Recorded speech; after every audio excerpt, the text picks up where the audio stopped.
जय जय रामकृष्ण हरी. सुप्रभात. 365 दिवसांच्या प्रवचन मालिकेतील आजचा दिवस 83. प्रपंच हा परमार्थाला साधन म्हणून वापरावा.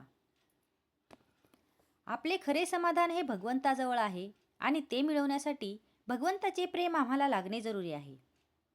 ते प्रेम आपल्याला कसे मिळेल याचा आपण विचार करू. वास्तविक आईचे तिच्या मुलावर प्रेम स्वाभाविक असते. तिला मुलावर प्रेम कर म्हणून शिकवण्याची गरज नसते. त्याप्रमाणे भगवंतावर आपले प्रेम असणे गरजेचे आहे. मनुष्य जन्म हा भगवंताच्या प्राप्तीसाठी आहे. ईश्वराने एवढी सृष्टी निर्माण केली, पण मनुष्य देह निर्माण केल्यावर त्याला फार आनंद झाला. त्याला वाटले, खरोखर या योनीमध्ये जन्म घेणाऱ्याला माझे प्रेम मिळवता येऊन मला ओळखता येईल.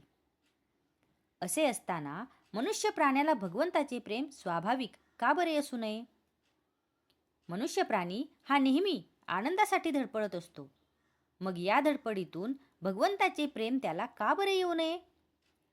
मला वाटते, ज्या ध्येयासाठी आपण धडपडत असतो ते ध्येय ठरवताना आम्ही चुकत असलो पाहिजे. खास आमचे ध्येय असे असले पाहिजे की त्यातून आम्हाला शाश्वत आनंद मिळवता आला पाहिजे. तो आनंद जर एवढ्या कष्टाने मेहनतीने सुद्धा आम्हाला मिळत नसेल तर आमचे ध्येय चुकले असे म्हणायला कोणती अडचण आहे? आज प्रपंच आम्हाला हवासा वाटतो.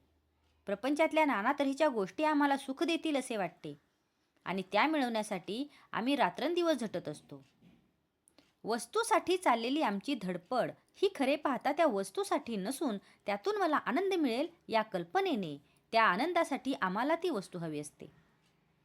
त्या वस्तूत मला समाधान मिळेल ही कल्पना नाहीशी व्हायला पाहिजे. आज प्रपंचात मला समाधान मिळेल असे वाटते, ती माझी कल्पना नाहीशी होणे जरूर आहे. ही प्रपंचाची आस जोपर्यंत आहे तोवर भगवंताचे दास आम्हाला होता येणार नाही आणि शाश्वत समाधान आम्हाला मिळणार नाही. तू जगाची आस सोडून दे, मी तुला शाश्वत आनंद देसो, असे भगवंत आम्हा सांगत आहे. ही जगाची आस, हे प्रपंचाचे प्रेम आम्हाला कसे सुटेल? प्रपंच सोडल्याशिवाय भगवंताचे प्रेम आम्हाला येणारच नाही का? प्रपंच सोडून देण्याची आमची तयारी नाही. तो न सोडता भगवंताचे कसे होता येईल यासाठी संतांनी मार्ग सांगितला आहे. त्या मार्गाने आम्ही जाणे गरजेचे आहे. ज्याप्रमाणे आपण आपल्या खिशातील पैसे त्या खिशामध्ये ठेवतो, त्याचप्रमाणे प्रपंचातील आपले मन काढून भगवंताकडे लावावे. तसे करण्यात समाधान आहे.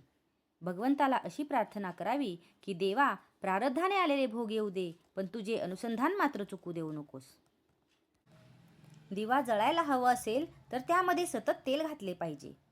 तसे भगवंताचे अनुसंधान सारखे राहण्यासाठी त्याचे नामस्मरण आपण सतत करीत असावे. आजचा हा भाग तुम्हाला कसा वाटला हे कमेंट करून नक्की सांगा. कमेंटमध्ये लिहा. जय जय रामकृष्ण हरी.